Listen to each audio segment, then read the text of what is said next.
Well, good morning. Thank you, and good morning, and welcome to Tennessee.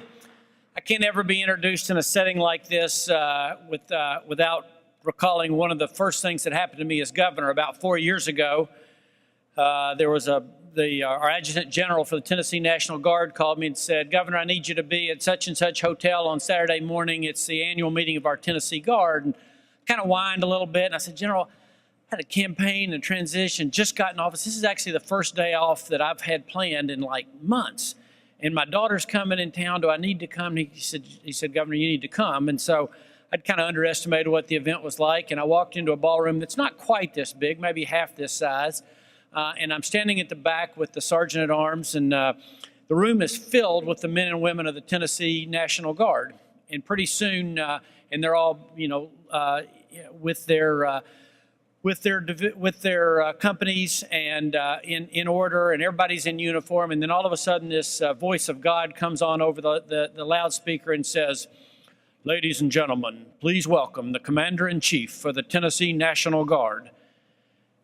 I've been governor for about 2 weeks, so the band starts playing. Everybody stands up and faces the middle aisle and salutes. And I'm thinking, this is kind of cool. And this sergeant at arms elbows me and says, "Sir, I believe that's you."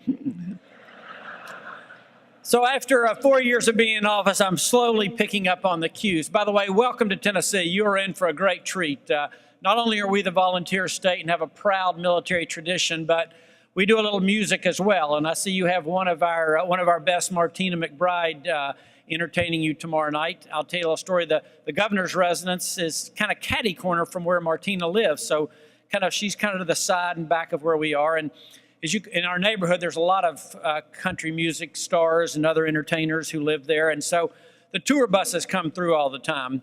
And like one of our very first Saturday mornings, I was there and kind of looking out the window, and I said, "Wow, look at all those people slowing down in front of the governor's residence to get a chance to see where the governor lives."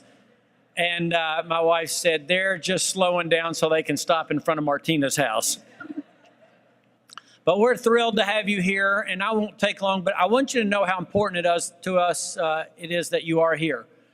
As I said, Tennessee has a proud history of military service. We're not called the volunteer state for nothing. And that was not only true back when Andrew Jackson rallied some people to go down to New Orleans with him. It's true today. And if you look at the numbers across the military, Tennessee stands out in the number of people who volunteer to serve our country, and we're incredibly proud of that. We're also proud of the fact that we play a huge role in the research and development function around the military with the work that happens at Oak Ridge National Lab and the Arnold Engineering Development Center. We're obviously very proud of the impact of Fort Campbell. We're a little concerned there as well about the impact due to sequestration and other personnel changes. But I think it speaks volumes. About a month ago, we had a community meeting basically to show the Army our support for Fort Campbell and how much it meant. And we had hoped to fill up the big community center room there at Fort Campbell. And as I pulled up that night, literally there are streams of people, hundreds of people who have overflowed from that facility and gone to the second facility, and then overflowed and gone to a third facility of people in the community that came out to say how important Fort Campbell is to us as a state and to that area.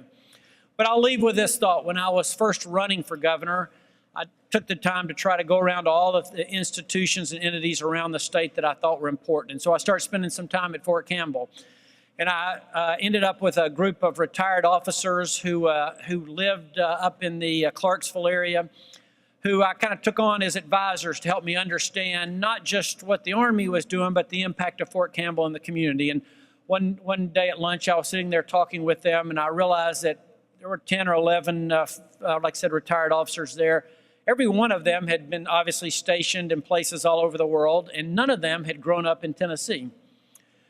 So I said, "Well, I'm just kind of curious. Why are all you here now? You're retired. You didn't have to come back here. Nobody assigned you back to Fort Campbell." And they said Tennessee was the one place that treated us like family and recognized the importance of the military. And we're proud of that aspect of our culture.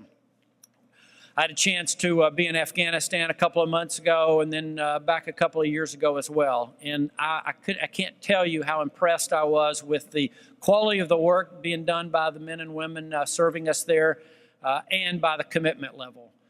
So those of us in the political business talk a lot, but it was incredibly refreshing to me to see people who were making that commitment level in those kind of circumstances in a neighborhood that is as bad as those two countries' neighborhoods are, and to do that with a distinction that brought pride to all of us. So we are grateful for all of you. We're grateful for your service, and we're terrifically glad that you're in Tennessee. We've heard that you're backsliding a little next year and going to Atlanta. There'll be a chance to make amends for that, because we hear that after that you're back in Nashville for several years. And please know that you'll always have a home here and you're always appreciated here. Thank you, and have a great meeting.